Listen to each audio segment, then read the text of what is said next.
Understanding the impact of child welfare reform efforts on safety, permanency, and well-being are complicated. Children and families are complicated. They have their own individual, unique needs. Child welfare systems often focus exclusively on the measurement of safety and permanency outcomes. But we know that the exclusive focus on safety and permanency don't tell the complete picture. Safety, permanency, and well-being are intrinsically connected to each other.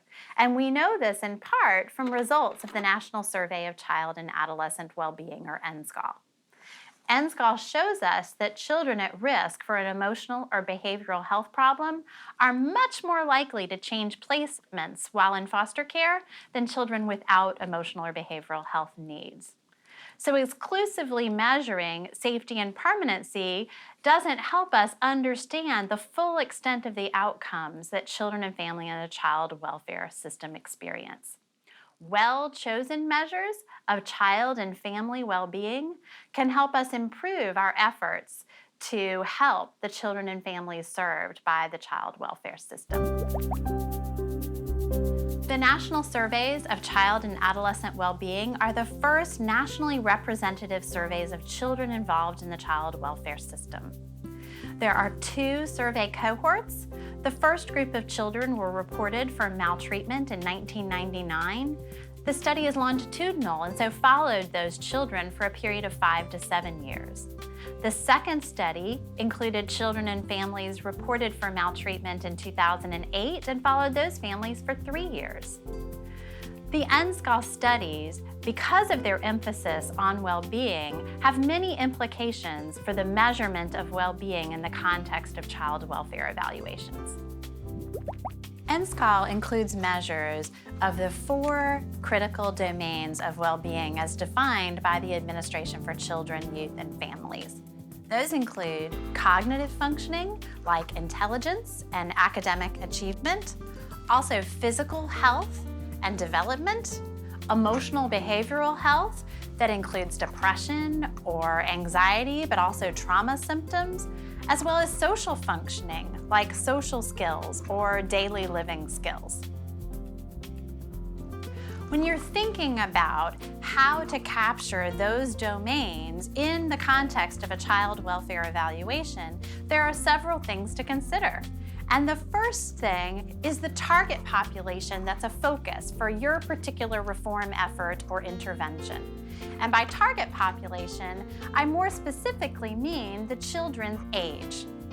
Children, by virtue of being children, age and develop over time. In addition, evaluations often assess something before an evaluation begins, and that same aspect of well-being after the intervention is over. During that period of time, children are aging and developing. It's particularly important to include the right measure for the right children's age, but that also allows comparability across those 2 measurement points in time. Let's look at an example from the National Survey of Child and Adolescent Well-being and how they take into consideration child age to make decisions about well-being constructs to measure. Certain aspects of well-being may be as important to measure among toddlers as it is to measure those same constructs in adolescents. For instance, emotional and behavioral well-being is shown here with the rates from NSCAL, and those things are measured very similarly for the youngest children as well as the oldest children.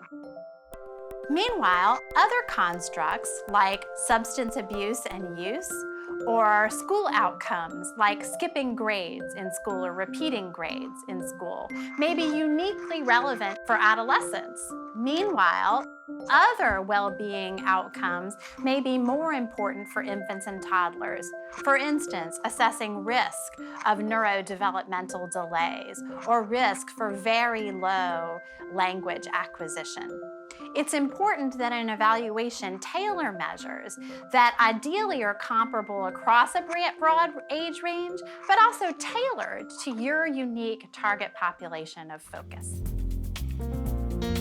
Another thing to think about is age continuity and measurement consistency over time.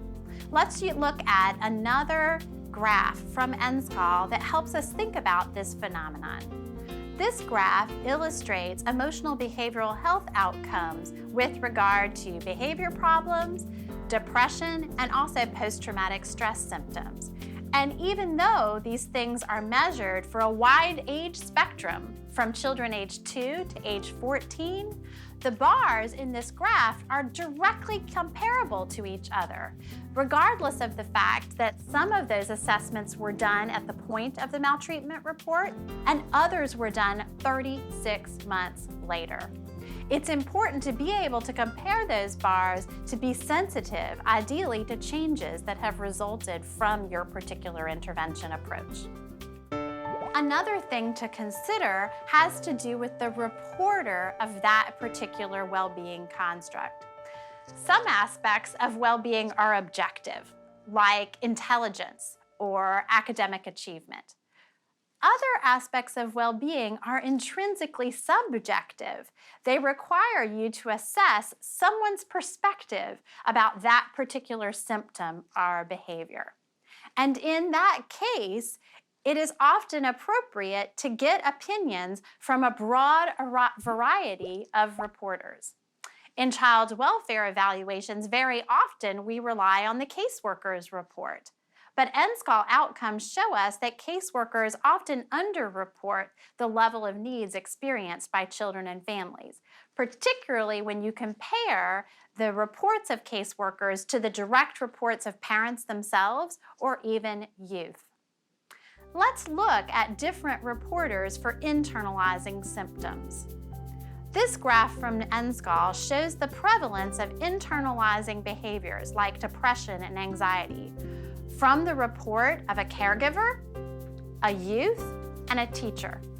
The important thing to notice is how different the height of the bars are in this graph. And that difference is exactly what's interesting and helpful. In this particular case, it may be that the youth in NSCAL are underreporting their depressive or their anxious feelings. Maybe they're not sure how to label those when compared to a parent watching those behaviors or a teacher seeing them in the classroom. Well, underreporting a particular behavior is a problem in the context of an evaluation because it doesn't leave a lot of room to assess change over time. By including perspectives from a variety of different sources like caseworkers, caregivers, youth, and/or teachers, you get a much more comprehensive picture of a child's well-being. It is important to supplement what we learn about safety and permanency outcomes with child well-being outcomes. This involves that translation from research to practice in the context of child welfare evaluation. That requires the active participation of all parties involved. And there are lots of decisions to be made. And only through that active collaboration decision-making process between child welfare stakeholders, evaluators, practitioners, are we best situated to understand the impacts of our child welfare improvement efforts.